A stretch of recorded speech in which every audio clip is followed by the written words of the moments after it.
మన దేశం ఆర్మీ సైనికులంటే బార్డర్ల నిలబడి దేశాన్ని కాపాడతారు. ఎక్కడి నుంచి ఎవడొస్తాడో అని కంటి మీద కునుకు లేకుండా తుపాకులు పట్టుకొని కాపలాగా వస్తుంటారు. కానీ తుపాకులు బుల్లెట్లు వాడకుండానే ఓ పిల్లగాని ప్రాణం కాపాడిర్రు. హగ్గ సైనికులు తుపాకులు వాడకుండా పిల్లగాని ప్రాణం ఎట్లా కాపాడిర్రు అని అంటారా? అయితే గి ముచ్చట చూడు, మీకే ఎరకైతుంది. అబ్బో పిల్లగాడు పెద్ద శీతువే ఉన్నట్లున్నాడు, శంగ శంగ ఎగురుతుండు అని అనుకుంటుర్రా?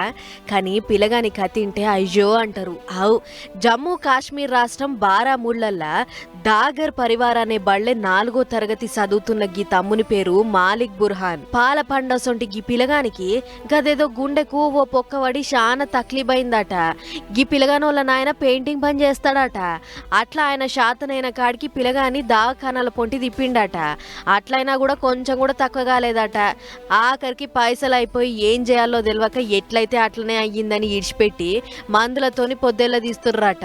మరి ఏ దేవుడు కరుణించిండో, తమ్ముని బాధ చూసి ఏ దేవునికి గుండె కరిగిందో ఏమో గాని పిల్లగాడు చదువుతున్న బడిని చందాలిచ్చి నడిపే ఓ ఆఫీసర్కు గీ తమ్ముని బాధ తెలిసింది. గదే ముచ్చట్ని ఇండియన్ ఆర్మీకి ఎరక చేసిండు. అట్లా పిల్లగాని గోస తెలుసుకున్న మన ఆర్మీ జవాన్లు ఎమ్మటే తలో ఇంత పైకం జమ చేసి పిల్లగాన్ని ఢిల్లీకి రప్పించిర్రట. ఇక గుండెకు ఆపరేషన్ చేపిచ్చిర్రు. అట్లా అంత మంచిగైనాక ఎప్పట్లెక్కనే తోటోళ్లతోని కలిసి మళ్ళా ఎప్పట్లెక్కనే బళ్ళకు పోయి ఆడుకుంటుండు. మంచి ముచ్చటే కదా. ఆపదలున్న పసిపిల్లగాని ప్రాణాలను కాపాడిర్రంటే ఆర్మీ జవాన్లను తారీఫ్ చేయాల్సిందే కదా. సైనికులు దేశం సరిహద్దులుండుకుంటా పబ్లిక్ ప్రాణాలను కాపాడుడే కాదు, ఇసొంటి ఆపత్తులున్నోళ్ళను కూడా ఆదుకుంటుర్రు అని అనుకుంటుర్రు ఇప్పుడు గీ ముచ్చట ఎరికైన పబ్లిక్.